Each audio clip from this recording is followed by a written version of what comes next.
Hey guys, how's it going? And welcome everyone to my overpowered early guide for dexterity.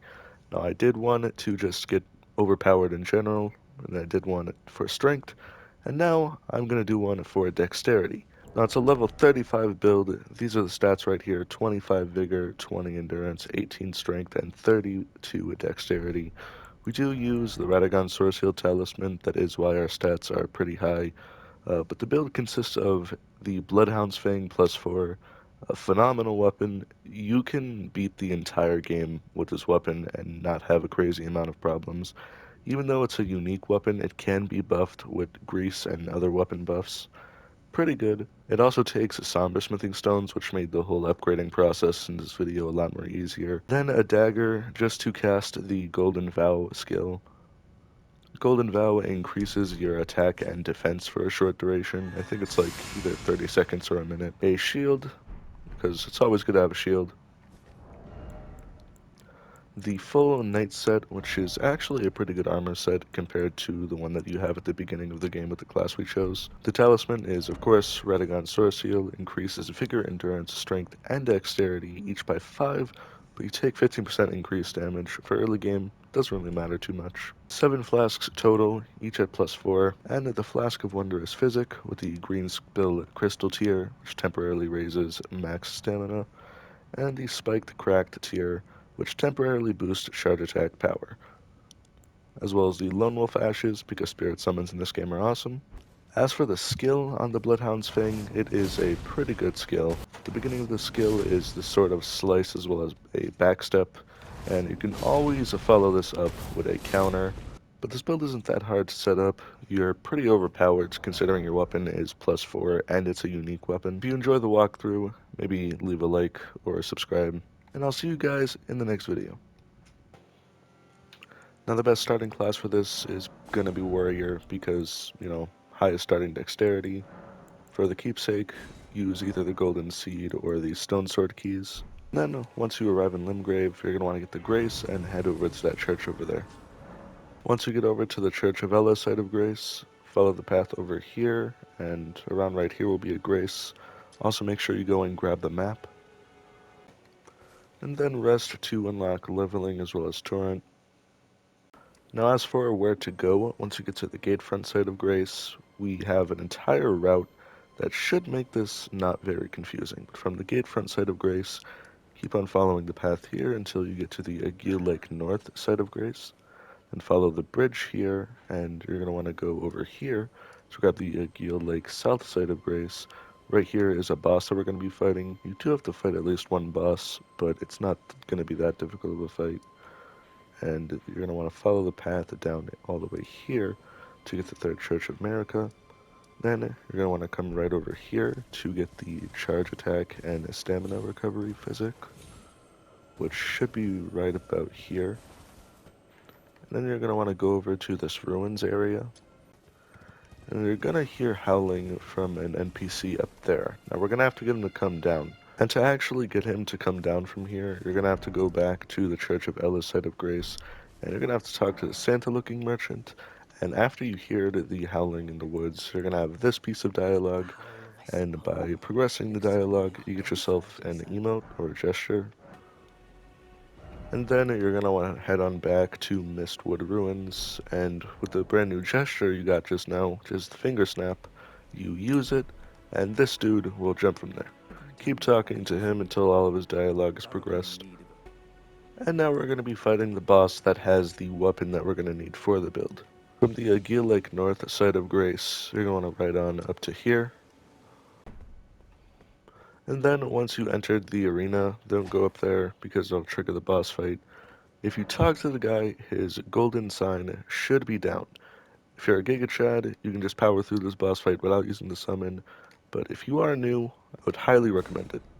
Now the boss is still a little bit difficult, but with the summon, it won't be as difficult.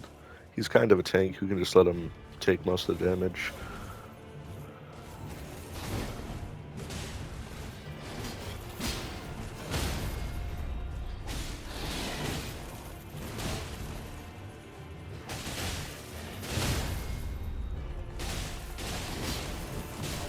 kind of pretty easy to be killed, so stay back a little bit.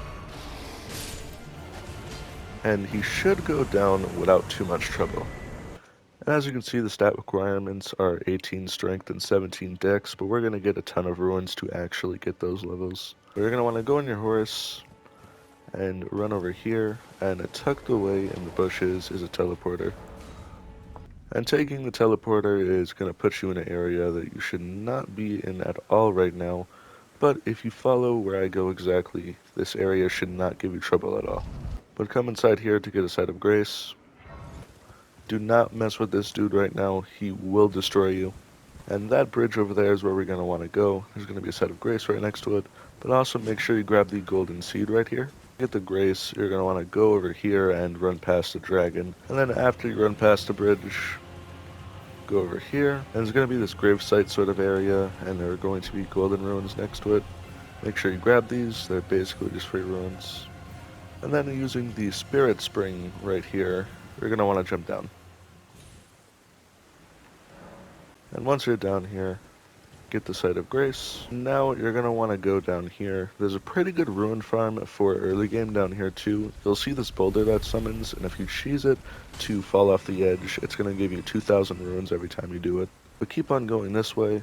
There's also going to be another one that spawns, so you're going to want to cheese this one off the edge too. But keep following the path this way, and then you'll get another Sight of Grace. Follow the path along here, and run past the dragon. And follow the path up here. Keep on heading south till you get to this wall over here, and what you're going to want to do is just keep on hugging the wall until you get to this Sight of Grace right here. Now I would recommend any runes you have for you to spend all of them right now, because what we're doing is something like a suicide. So you're going to want to run into this fort, and there's going to be a lot of bats. We are going to run past everything. Of course, we're not even supposed to be here at all right now. But go up the ladder. Also make sure to open this chest, as it does have an item that you will need to get into another area later in the game. But jump down here. Come along here. Drop. Make sure to grab the Golden Ruin 12. It's worth like 5,000 runes, I think. Oh, and then come down here and grab the Radagon soreseal. Ow. And now that we have the Radagon soreseal talisman, what this does is raises vigor, endurance, strength, and dexterity each by 5, but you take 15% increased damage. Now, you should take this off once you get into about the mid or late game, but as for early game, this is a really, really helpful talisman. Now next to the fort that we got the Radagon soreseal from, there was a giant sleeping dragon. If we kill that dragon, we can get about 100,000 ruins, but there's going to be a certain item that we're going to need to boost the amount of ruins that we get for killing him. So from the first step Sight of Grace, you're going to want to go right about here, and there's going to be a drop off with a Spirit Spring. If I can find it, it's right there. You jump off, and because the Spirit Spring is there, you're not going to take any damage. Grab the gold pickled foulfoot, and then go back to the grace. Now you see this big sleeping dragon right here. Now our weapon, the Bloodhound's Fang, has 55 bleed buildup on it. And bleed in this game, it does percentage based damage. This dragon right here has about 150,000 health, so with percentage based damage, we would do around 15,000 damage with every single bleed proc. So just keep on hitting the dragon until he dies. The most you're going to take is about 5 minutes. Also, I really recommend that you do not use any of these ruin items to level up, because we're going to use them to buy smithing stones to upgrade our weapon. Also, when you get him to around 10% HP, you should use your gold pickled foulfoot to increase the ruins that you'll get for killing him. And then you have 96,000 ruins. Now these are my stats right here. You can copy them if you want. It's 20 vigor, 15 endurance, and 27 dexterity. Keep in mind you will need a minimum of 18 strength to use the Bloodhound's Fang when one-handed. But the Radagon soreseal gives plus 5 in strength, so as long as you have the talisman on, you'll still be able to use the Bloodhound's Fang one-handed. If you want, you can take out a little bit of dexterity and put it into more health, or you can take out more health and put it into more dexterity. Really just depends. I think the sweet spot is 20 vigor and 27 dex, and you're not going to need too much endurance. And as you can see with radagon's soreseal, you get 25 vigor, 20 endurance, 18 strength, as well as 32 dexterity. Now as for upgrading our weapon, even though it isn't upgraded, it's still pretty good at damage-wise, but we're going to be able to get this thing a +4 super early in the game. The route that you're going to want to take is go to the Stormhill Shack site of Grace, and you're also going to want to talk to Rodrika while you're here, but she already left going to the round table and left us a golden seed. But also make sure you grab the golden seed tree that's right around here. From the Grace, you're going to want to ride along over to this bridge, and you might be thinking, well, the bridge is broken, how do I get over there? Well, you can actually go from here, and you can follow the path along here until you get to the next major area of the game. Now, in this area, we're pretty underleveled, but we're only here for one thing, and that's to get those smithing stones.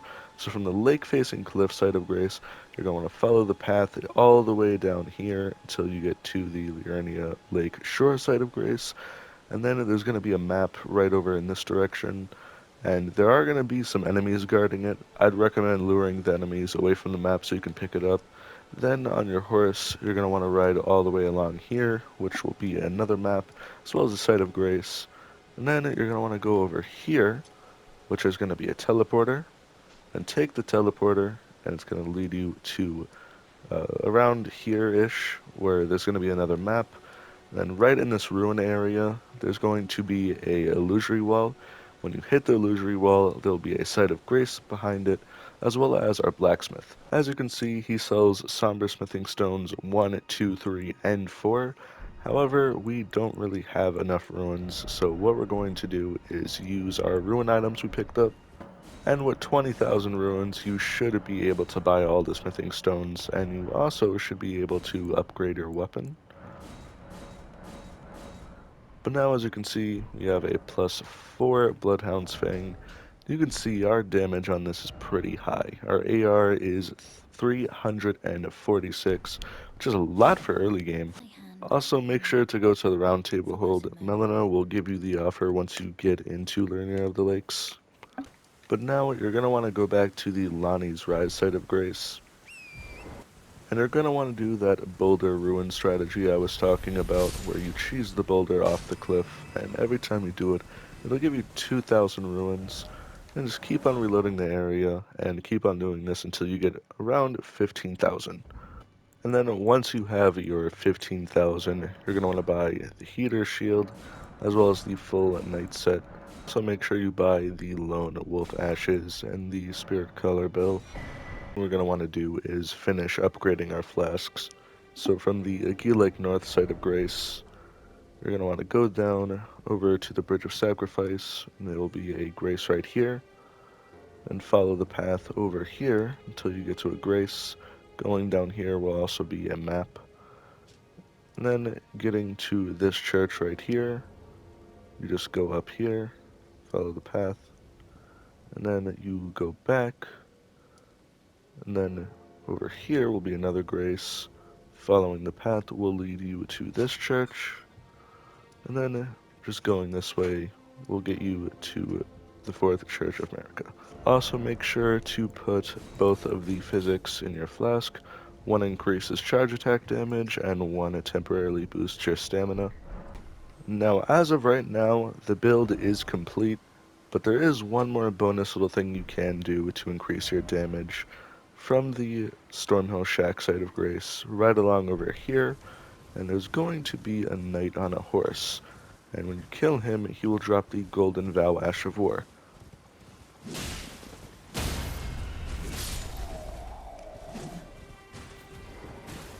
And then at the round table hold, you can buy a dagger to throw the skill on. And whenever you use Golden Vow, you're going to get a attack and defense buff for a short period of time. But this right here is now the complete build. And to showcase the build, we're going to kill the guy that calls you maidenless at the beginning of the game.